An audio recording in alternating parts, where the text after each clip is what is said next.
Bonjour et bienvenue dans cette nouvelle vidéo. Aujourd'hui, on va voir Dolibar. Dolibar, c'est quoi? Dolibar, c'est un logiciel open source qui est dédié aux entreprises, donc petites ou grandes entreprises, et même pour les particuliers et les associations. Vous pouvez voir sur le site officiel de Dolibar, qui se présente comme une open source ERP et CRM. Et je vous invite à consulter la rubrique documentation à travers laquelle vous pouvez avoir de plus amples informations sur Dolibar et aussi dans plusieurs langues. Donc c'est un wiki qui est rédigé en français, en espagnol, en anglais et d'autres langues. Vous pouvez ainsi découvrir les différentes fonctionnalités de Dolibar. Pour ce qui est de notre vidéo, ce que nous allons essayer de faire, c'est d'abord faire une installation sur site. Et comme ça, on va pouvoir, depuis n'importe quel endroit et à travers une connexion Internet, se connecter à notre Dolibar et ainsi faire les modifs qu'on veut et faire les réglages qu'on veut et faire la gestion de notre entreprise, peu importe l'endroit ou bien la localité dans laquelle on se trouve. Et après, dans la deuxième phase de cette vidéo, on va faire une installation locale, donc sur une machine locale sans aucune connexion. Mais pour le moment, je vais vous inviter à voir euh, les tests qui vous seront aussi présentés online. Donc online, vous pouvez avoir des démos qui sont présentées par différents fournisseurs, donc sous différentes instances. Donc, vous pouvez avoir des démos pour 30 jours ou 15 jours. Mais ce qui nous intéresse, c'est l'instance qui est présentée par Bitnami. C'est celle-là qui nous intéresse parce que nous allons devoir faire le téléchargement pour ainsi réaliser l'installation sur notre VMware.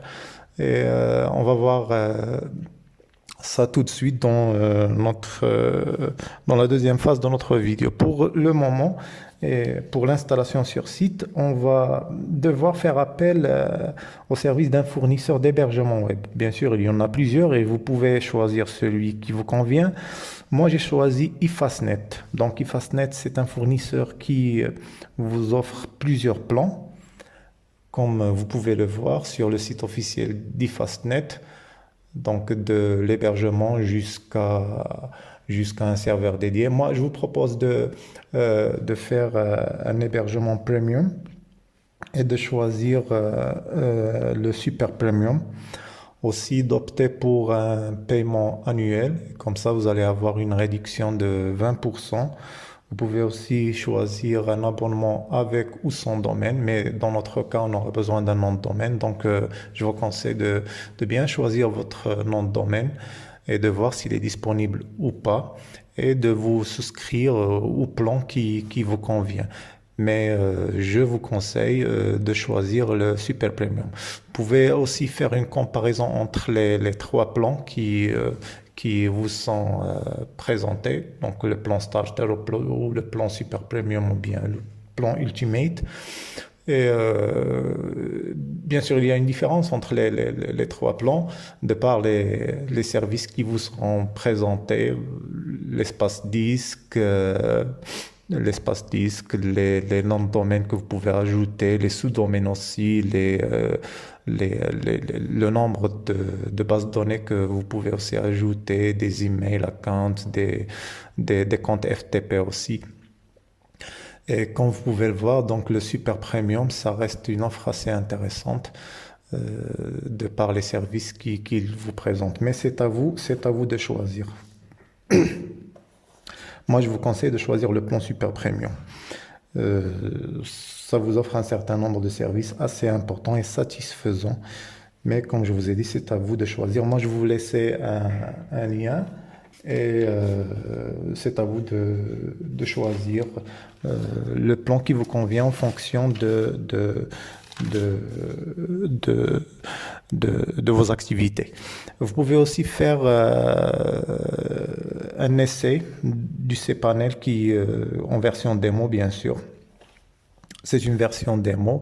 Vous pouvez voir les différents outils qui vous seront présentés. Donc, il y en a plusieurs, des outils pour la gestion de vos fichiers, de la gestion de vos mails, de la gestion des bases de données, de la gestion de vos domaines, pour la métrique aussi de votre espace, de vos sites, pour la sécurité aussi de votre espace, et ainsi les différents softwares, les applications que vous pouvez installer. Ce sont donc des applications qui sont personnalisées que vous pouvez installer en renseignant un certain nombre de champs. C'est assez pratique. Donc, comme je vous ai dit, c'est une version démo. On peut rien faire avec, on peut rien faire avec cette version. Là, par exemple, on va essayer de créer un dossier, mais comme vous pouvez le voir, c'est une version démo, donc il nous est impossible de faire quoi que ce soit. Pour cela, je vais switcher sur mon propre compte. Et pour ainsi d'abord créer le sous-domaine sur lequel on va installer notre Dolibar, et pour vous montrer aussi les différents outils qui vous sont présentés par eFastNet. Donc là on est sur notre cPanel. Je suis sur mon compte. La première chose donc à faire, c'est la création du sous-domaine. On va choisir dolibar.afterback.com parce que mon domaine route, je vais dire, c'est afterback.com. Donc, je vais créer un sous-domaine qui sera sous la forme de dolibar.afterback.com. Donc, pardon, je dois d'abord cliquer sur créer un sous-domaine. Là, on doit introduire le nom de domaine et après, on doit appuyer sur Submit. Et c'est assez simple. Donc, au bout de quelques secondes, vous aurez créé votre sous-domaine. Si je tape le sous-domaine sur le navigateur, on va rien voir et ça va rien afficher puisqu'on n'a encore rien installé sur ce sous-domaine. C'est juste pour vous montrer qu'il est encore vide. Donc on va revenir sur notre cPanel et on va choisir parmi les applications fournies dans la zone ERP. Vous pouvez voir, il y en a plusieurs, mais on va choisir d'installer Dolibar. Donc on doit appuyer sur Install, c'est assez simple.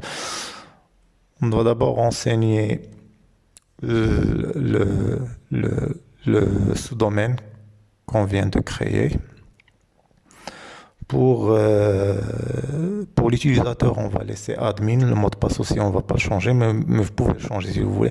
Par contre, pour la langue, on va changer. On va pas garder l'anglais et je vais faire français. Je vais faire français parce que par la suite, sur la version locale, on va garder anglais. Et donc là, vous pouvez aussi choisir un nom pour votre base de données, mais je vais le laisser par défaut. Et en fin de compte, vous devez renseigner une adresse mail de récupération de votre installation dans le cas d'un oubli de mot de passe par exemple. Donc, comme vous pouvez le voir, il nous affiche 3 ou 4 minutes, mais je pense qu'il va le faire en moins d'1 minute. C'est assez rapide. On va attendre un petit peu. Et on va voir. Et voilà, donc c'est en moins d'1 minute. On a fait notre installation de Dolibar. C'est assez pratique. Là, il nous a fourni les liens. Donc par défaut, bien sûr, c'est celui de notre sous-domaine. Donc sur le navigateur, on n'aura qu'à renseigner le sous-domaine qu'on a créé. C'est dolibar.afterback.com ou bien d'appuyer sur le lien directement pour ainsi ouvrir notre application Dolibar. Là, on va renseigner notre nom d'utilisateur qui est admin et notre mot de passe qui est passe.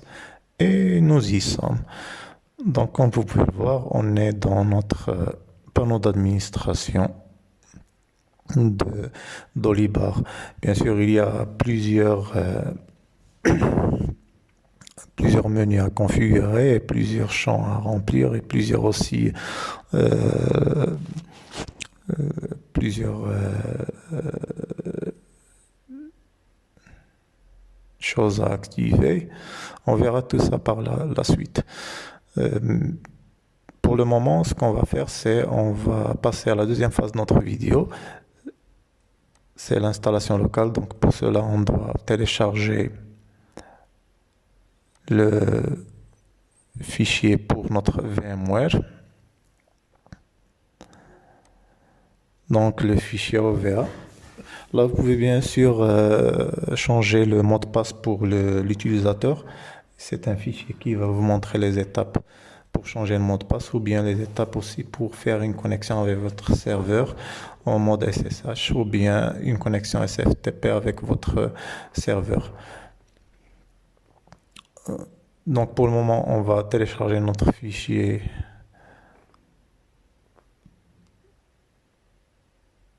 C'est aux alentours de 720 mégas. Une fois le fichier téléchargé, on n'aura qu'à l'ouvrir avec notre VMware. C'est assez simple. Donc, File, Open, notre fichier.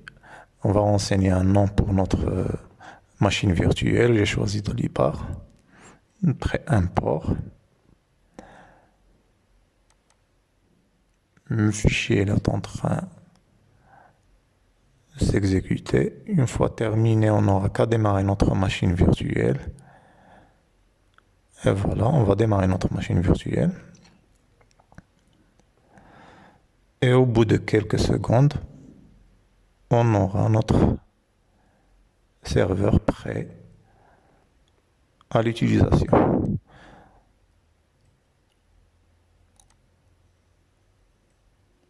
On va attendre un petit peu parce qu'il doit nous renseigner d'abord l'adresse de notre serveur et ensuite, et voilà. Donc là, on a l'adresse de notre serveur et juste au-dessus, on a le mot de passe pour l'utilisateur user. Donc, dans notre navigateur, on doit renseigner cette adresse 172.20.210.87 et pour l'utilisateur, ça sera user. Le mot de passe, c'est celui qui se trouve juste au-dessus de l'adresse indiquée. Donc, sur notre navigateur, on va taper 172.20.210.87.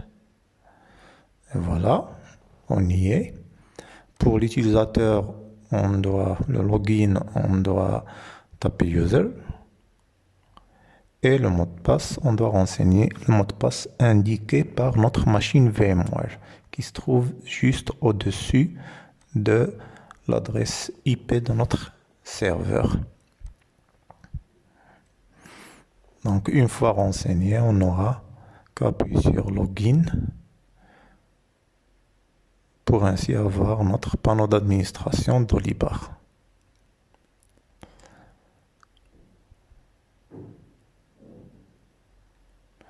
Donc Dolibar, il est assez riche en matière de fonctionnalité puisqu'il se présente comme un logiciel modulaire. Donc il y a plusieurs modules à activer, bien sûr en fonction de vos besoins. On va voir tout ça par la suite dans de prochaines vidéos. Pour le moment, donc, on a terminé la deuxième phase de notre vidéo qui consistait à l'installation sur un serveur local. Et comme vous pouvez le voir juste là, on a notre tableau de bord de Dolibar sur le serveur local qui est sur l'adresse 172.20.210.87. 87.